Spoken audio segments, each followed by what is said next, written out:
Police पर firing यहाँ पर की गई। खुद एसपी के पैर में भी बुलेट के शेल्स जो है वो लगे थे, वो भी इंजर्ड हुए थे। वो सामने जो गली आप देख रहे हैं, उसी गली में फायरिंग जो है वो की गई थी। और अब उसी गली के ठीक सामने आप चौराहा देख रहे हैं, चौराहे के ठीक सामने ये हिंदूपुर खेड़ा जो चौकी है, उसका निर्माण कार्य बहुत तेजी से यहाँ पर किया जा रहा है। इस चौकी के जरिए मैसेज देने की कोशिश, और हिंदूपुर खेड़ा इलाका इस लिहाज से भी संवेदनशील है क्योंकि दीपासरा इलाके से बिल्कुल सटा हुआ ये इलाका।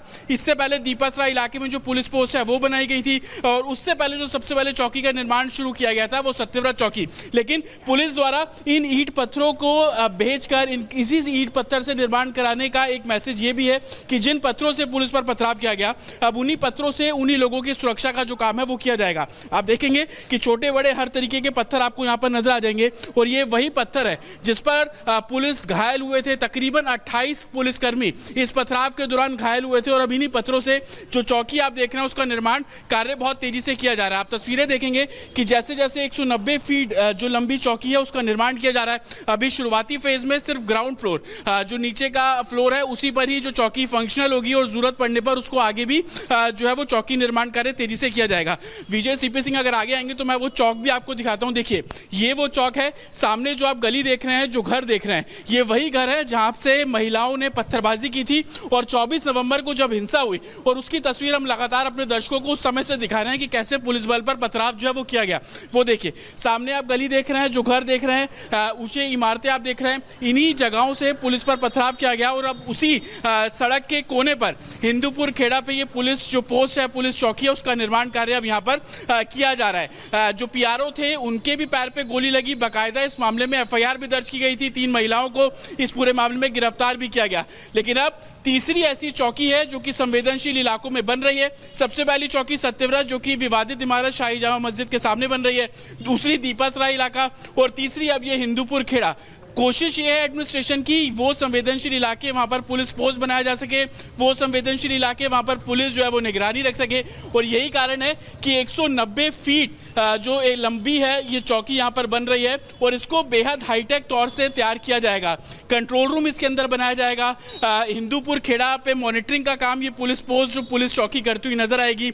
जो सीसीटीवी कैमरे इंस्टॉल किए गए हैं उसकी निगरानी इस पुलिस चौकी से साफ तौर पर रखा जाएगा। और ऐसी कोई सिचुएशन पड़ती है जहां पर पुलिस मूवमेंट बहुत जल्दी से हो सके, तो उस पुलिस मूवमेंट की तर्ज पर भी ये चौकी को पूरे तरीके से तैयार किया जा रहा है। और आप देखेंगे तकरीबन 16 से 17 फीट चौड़ी ये चौकी है, और 190 फीट लंबी ये पुलिस पोस्ट है, और इस पर तेजी से काम किया जा रहा है। और लगातार चाहे वो पुलिस चौकी हो, पुलिस पोस्ट हो, पत्थरों का वही इस्तेमाल किया जा रहा है जिसके जरिए पथराव किया गया, ताकि मैसेज ये कि आपकी सिक्योरिटी में उन्हीं पत्थरों का इस्तेमाल किया जा रहा है जिन पत्थरों के जरिए पुलिसकर्मी जो है वो घायल हुए थे। विजय अगर आपको तस्वीरें यहाँ पर दिखाएंगे तो आप देखेंगे बहुत तेजी से काम किया जा रहा है। पहले पीछे की दीवारें जो है वो खड़ी की गई, अब फ्रंट जो काम है वो यहाँ पर तेजी से करता हुआ एडमिनिस्ट्रेशन नजर आ रहा है। एडमिनिस्ट्रेशन का साफ तौर पर कहना है कि पूरे संभल में 38 ऐसी जगह चिन्हित की गई हैं जिनमें पुलिस पोस्ट और पुलिस चौकी का जो निर्माण कार्य है वो यहां पर किया जा रहा है, जिसमें से कुछ चौकियों का काम बहुत तेजी से शुरू किया जा रहा है। पहली प्रेफरेंस एडमिनिस्ट्रेशन की यही है कि इस पूरे मामले में जो भी संवेदनशील इलाके हैं संभल के, उनको साफ तौर पर कवर किया जाएगा। पहली प्रेफरेंस इस बात को भी रखी गई है कि जहां पर हिंसा सबसे ज्यादा भड़की थी उस एरिया को कवर किया जा रहा है, ताकि लॉ एंड ऑर्डर सिचुएशन को देखते हुए आने वाले दिनों में, क्योंकि मामला कोर्ट में भी लंबित है, कोर्ट में जिस तरीके से सुनवाई होगी संभल और भी चैलेंजिंग होता हुआ नजर आएगा। तो अति संवेदनशील जो इलाके हैं उस पर मॉनिटरिंग करना, उस पर कार्रवाई करना और वहां पर नजर रखना जो एडमिनिस्ट्रेशन है उसकी पहली प्रेफरेंस है। और यही कारण है कि लगातार पुलिस पोस्ट बनाना, पुलिस चौकी बनाने का काम तेजी से किया जा रहा है। और तस्वीरें आप देखेंगे कि जो सत्यव्रत चौकी है वो इस महीने के आखिरी में उसको फंक्शनल कर दिया जाएगा डिस्ट्रिक्ट कंट्रोल रूम। आप लगातार तस्वीरें दिखा रहे हो जहां पर पुलिस चौकी का निर्माण, तीसरी पुलिस चौकी का निर्माण हो रहा है, वहां की तस्वीरें आप देख रहे थे। बहुत बहुत शुक्रिया जानकारी देने के लिए। अगली खबर के लिए प्रियंका के पास चलते हैं। और इसी बीच चलिए अब आपको बताएंगे कि संभल में सनातनी होली और ऐसे में क्या कुछ इंतजाम है, किस तरह की तैयारियां हैं, वो आपको दिखाएंगे। जिस भाई को होली खेलनी हो उस दिन वो बाहर निकले, अनावश्यक कोई भी आदमी बाहर ना निकले, अपने घर में नमाज पढ़े। तो देखिए आपको बता दें, संभल में जिस जगह पर पत्थर चले थे वहां इस बार होली मनाई जाएगी और इसके लिए खास इंतजाम भी किए गए हैं। ऐसे में कल की अगर बात करें तो एकादशी है और कल से ही संभल में होली की शुरुआत भी हो जाएगी। और वहीं पर सीओ अनुज चौधरी ने भी सीधे तौर पर यह बयान दिया था कि जिसको भी होली से समस्या है वो अपने घर के भीतर रहे, बाहर आएंगे तो आपको होली के रंग में अगर रंगा जाए तो उससे परहेज ना करें, शांति और सौहार्द का माहौल बनाए रखें, किसी भी तरीके से व्यवस्था खराब नहीं होनी चाहिए। पूरी खबर इस रिपोर्ट में देखिए।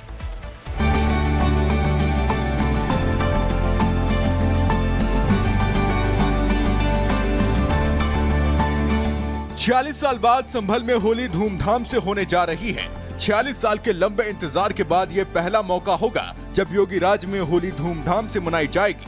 बेखौफ होली खेलने के लिए लोग उत्सुक हैं। तो संभल के सीओ अनुज चौधरी के बयान पर मचे सियासी घमासान को लेकर सीएम योगी ने भी उनका समर्थन कर दिया है। सीएम योगी आदित्यनाथ ने कहा कि होली के मौके पर हिंदुओं की भावनाओं का सम्मान होना चाहिए।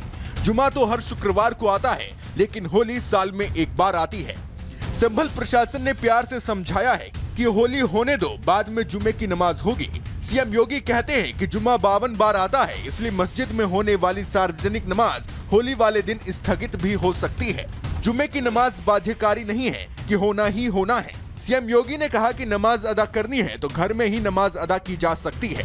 फिर भी अगर मस्जिद में जाकर ही नमाज पढ़ना है तो रंग से परहेज न करें। सीएम योगी ने अनुज चौधरी के बयान का समर्थन करते हुए कहा कि हमारी पुलिस अधिकारी ने यही बात समझाई। अनुज चौधरी पहलवान हैं, अर्जुन अवार्डी रहे हैं, पूर्व ओलंपियन हैं, इसलिए पहलवान की तरह बोला तो कुछ लोगों को बुरा लगा होगा, लेकिन सच यही है और सच्चाई को स्वीकार करना चाहिए। गौरतलब है कि बीते दिनों संभल कोतवाली में पीस कमेटी की बैठक हुई थी, जिसमें सीओ अनुज चौधरी ने दो टूक कहा था कि प्रशासन इस हालत में नहीं है कि लड़ाई झगड़ा बर्दाश्त करे। होली साल में एक बार आती है और जिसे रंगों से ऐतराज हो वो बाहर ना निकले। साल में 52 के करीब जुम्मे आते हैं और इत्तेफाक से ये जुम्मा अपना रंग के दिन आया है। जिस भाई को होली खेलनी हो उस दिन वो बाहर निकले, अनावश्यक कोई भी आदमी बाहर ना निकले, अपने बच्चों के साथ रहे, अपने घर में नमाज पढ़े। यदि हिंदू पक्ष कोई रंग जबरदस्ती जानबूझ के डालता है और उसकी कोई वीडियो या ऑडियो हमारे पास आ गई, क्योंकि कोई भी चीज होती है तो फिर उस पर भी कार्रवाई होगी। योगी के सिंघम अनुज चौधरी का ये वही बयान है जिस पर जमकर बवाल मचा है, लेकिन अब तो सीएम योगी ने भी अपने सीओ का बचाव किया है और दो टूक कह दिया है कि होली हर हाल में होगी। सीएम योगी का बयान सामने आया तो संभल में उत्साह और ज्यादा बढ़ गया है। कल संभल में एकादशी के मौके पर होली होगी। ढोल नगाड़ों के साथ मंडली होली खेलेगी, जिसके इंतजाम किए गए हैं। Bureau report, Republic Bharat.